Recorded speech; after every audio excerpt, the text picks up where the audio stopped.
Assalamu alaikum and welcome to my channel Explore with Man. Thank you very much for watching my previous videos. So आज का हमारा vlog we have start our journey जो कि Sharjah से हम लोग जा रहे हैं स्टॉकहोम स्वीडन और वहां पे मैं आपको दिखाऊंगा स्वीडन में जो भी एक्टिविटीज हैं. So I request all of you be connected and watch this video till end. Thank you. तो हमारा ट्रिप स्टार्ट होता है शारजा एयरपोर्ट से. हल्का फुल्का नाश्ता करके थ्रू पेगासस एयरलाइन हम लोग तुर्की और तुर्की से हम लोग निकले स्वीडन के लिए. चूँकि हमारी विंडो सीट थी तो ये बाहर वाले कुछ नज़ारे देखने को मिले. कोशिश की कि उनको अपने मोबाइल में कैप्चर कर सकूं. जैसे ही स्वीडन पहुंचे तो कुछ इस तरह के नज़ारों ने हमारा वेलकम किया. जैसे ही हम लोग इमिग्रेशन से फ्री होके बाहर निकले तो हमारे बहुत ही अच्छे दोस्त जिन्होंने ये पूरा ट्रिप प्लान किया था, चौधरी जुहेब, उन्होंने हमें वेलकम किया और हमने उनकी टेस्ला के अंदर अपना सामान रखा और हम लोग निकल पड़े वेस्टरास की तरफ जहाँ पे उसकी जुहेब की अकोमोडेशन है. रास्ते में हमें कुछ इस तरह के वेदर ने वेलकम किया, बट जैसे ही वेस्टरास पहुँचे तो ये वाले नज़ारे देखने को मिले. The weather is stunning. रात वहाँ पे हमने स्टे किया और वेरी नेक्स्ट डे हम लोग निकल पड़े स्टॉकहोम के लिए. स्टॉकहोम में रास्ते में हमें कुछ इस तरह के नज़ारे मिले तो हम सबसे पहले पहुँचे ड्रॉन्टिंग पैलेस. ड्रॉन्टिंग पैलेस जो है वो एक तर्ज तामीर का एक शाहकार बहुत ही खूबसूरत रॉयल पैलेस. यहाँ देख के आपको ऐसा लगता है कि जैसे बादशाही दौर जो है वो वापस लौट आया है. वहाँ पे हम लोगों ने कुछ टाइम स्पेंड किया.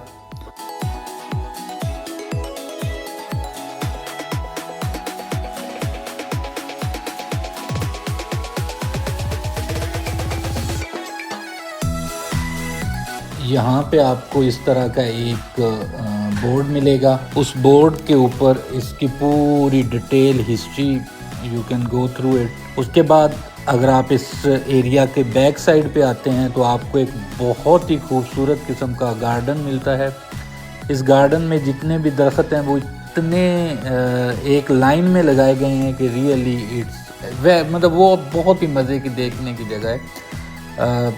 उसके बाद ये उसका बैक साइड है. इस बैक साइड में आपको एक बहुत ही खूबसूरत बागीचा नज़र आएगा और उसके सामने ये ब्लू कलर का एक मुजस्मा जो कि 1600 में बना था, फ़न तमीर का एक शाहकार.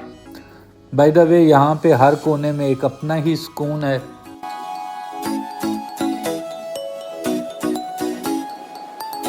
यहाँ पे आपको डिफरेंट टाइप के लगे हुए फाउंटेन नज़र आएंगे और इन फाउंटेन्स के साथ बैक साइड पे एक बहुत बड़ा वसी और अरीज़ किस्म का पार्क इन्होंने बनाया हुआ है. इसके बिल्कुल सामने ये डिफरेंट किस्म के इन्होंने बागात बनाए हुए हैं, बागात लगाए हुए हैं. और ये जो बागात हैं ये अपने तर्ज तमीर में बहुत पुराने अराउंड 500 ईयर्स आप कह सकते हैं पुराने बागात हैं.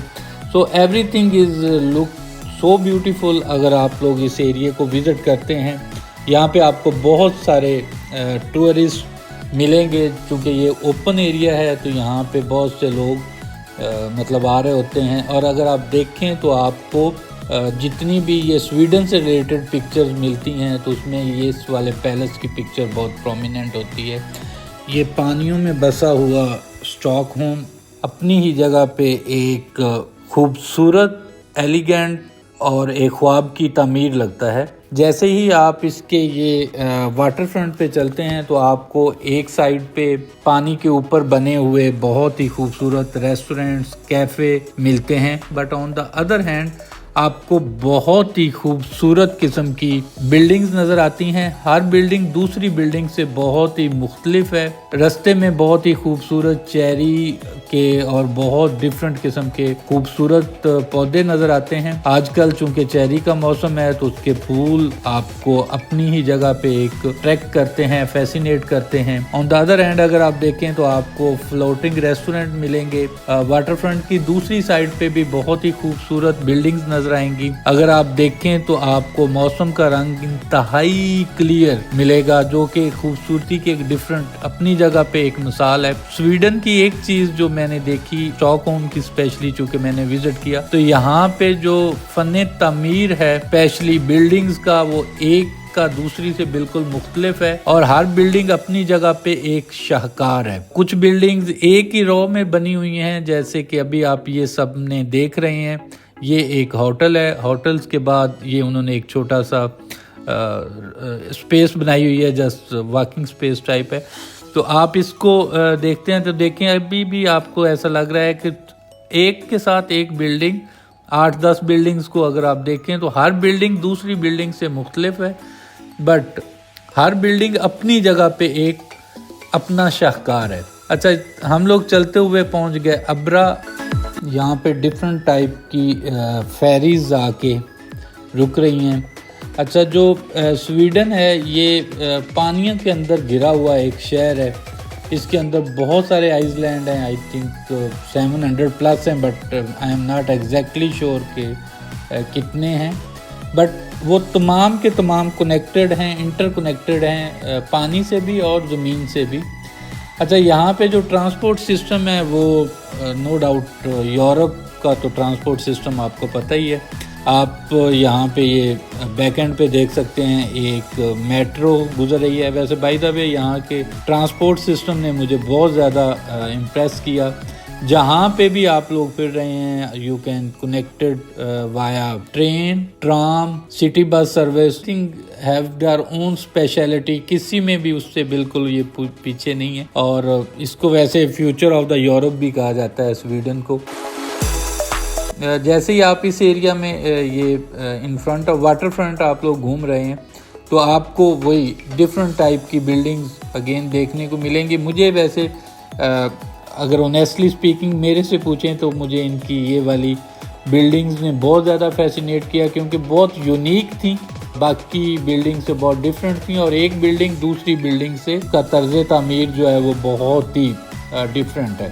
अच्छा, वाटर फ्रंट की दूसरी साइड पे अगर आप देखें, ये एक ब्रिज क्रॉस करके अगर आप इस साइड पे आते हैं तो आपको बहुत सारे कैफ़े मिलते हैं। दूसरी साइड पे आपको बहुत सी छोटी बोट्स और फेरीज मिलती हैं जो आपको लेके जा रही होती हैं स्वीडन के डिफरेंट एरियाज में। यहाँ पे जैसे ही आप लोग घूम फिर रहे होते हैं तो यहाँ पे एक चीज़ जो मुझे बहुत ज़्यादा पसंद आई, जो आई रियली लाइक इट, कि यहाँ पे जगह जगह पे उन्होंने ट्यूलिप के बहुत अच्छी गार्डनिंग की हुई थी। हम लोगों को भी रास्ते में एक दो जगह पे जहाँ पे ट्यूलिप के इस तरह के पौधे नजर आए तो वहाँ पे हम खड़े हो गए कि चलें कुछ फोटोग्राफी हो जाए। घूमते हुए हम लोग पहुंचे उनके एक म्यूजियम की तरफ। ये म्यूजियम को हम लोगों ने बाहर से विजिट किया क्योंकि हमारे पास टाइम बहुत शॉर्ट था और हमने बहुत सारे एरियाज को विजिट करना था। तो हम लोग वहां से गाड़ी पे निकले और हम लोग आ गए गमलस्तान की तरफ। जैसे ही आप इस एरिया में पहुंचते हैं तो आपको नेशनल म्यूजियम नजर आता है।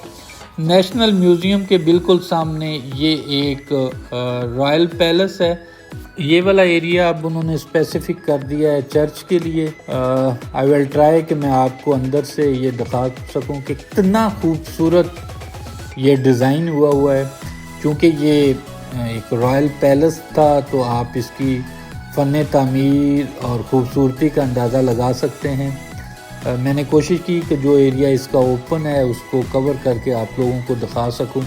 तो आप इसकी छत देख लें, दीवारें देख लें, और मतलब everything is really very beautiful. ये चूँकि चर्च है, इस स्पेसिफिकली नाउ ये एरिया जो है वो डेजिग्नेट कर दिया गया है चर्च के लिए।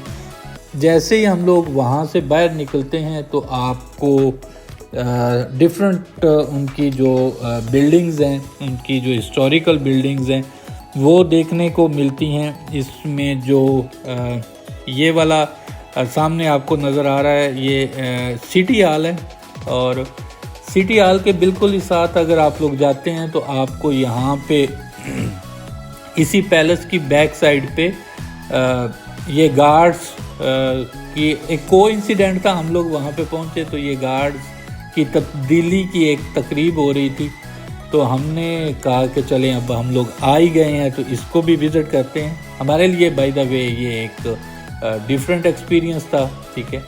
वहाँ पे और भी बहुत सारे टूरिस्ट खड़े हुए इस चीज़ को कैप्चर कर रहे थे, तो हमने भी कोशिश की कि जितना हो सके हम लोग आप लोगों को दिखा सकें। जैसे ही वहाँ से आप लोग बाहर निकलते हैं तो आप लोग आ जाते हैं बिल्कुल ये उसके वॉकिंग डिस्टेंस पे ये पूरा एरिया जो है विच इज़ कॉल्ड गमलस्तान।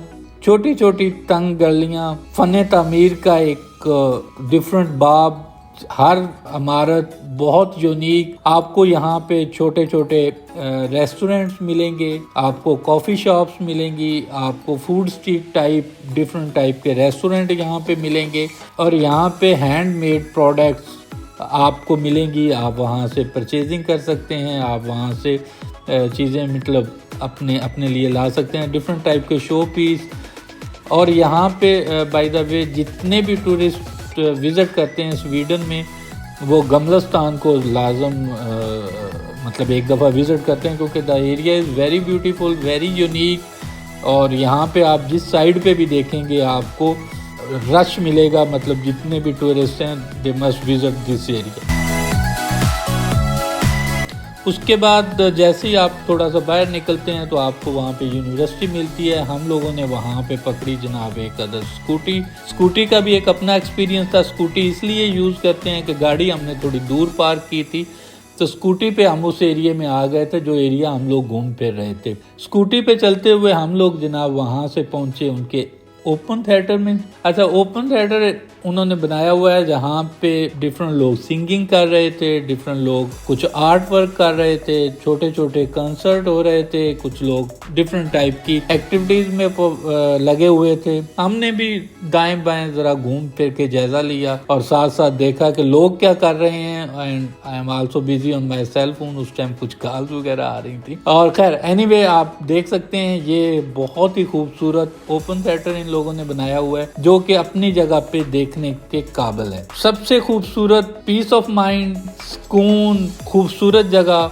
अब शाम के 4-5 बज रहे थे, तो पूरे दिन के हम लोग हुए थे थके। वहां से मैंने जोहेब से डिस्कस किया कि भाई कुछ खाया जाए। बीइंग ए मुस्लिम हम लोगों ने देखा तो हमें मिला वहां पे मैदान के नाम का तुर्किश रेस्टोरेंट। जोहेब ने कहा कि हमें वहां पे जाकर खाना खाना चाहिए, तो लेट्स मूव। हम लोग चलते हुए पहुंचे मैदान में।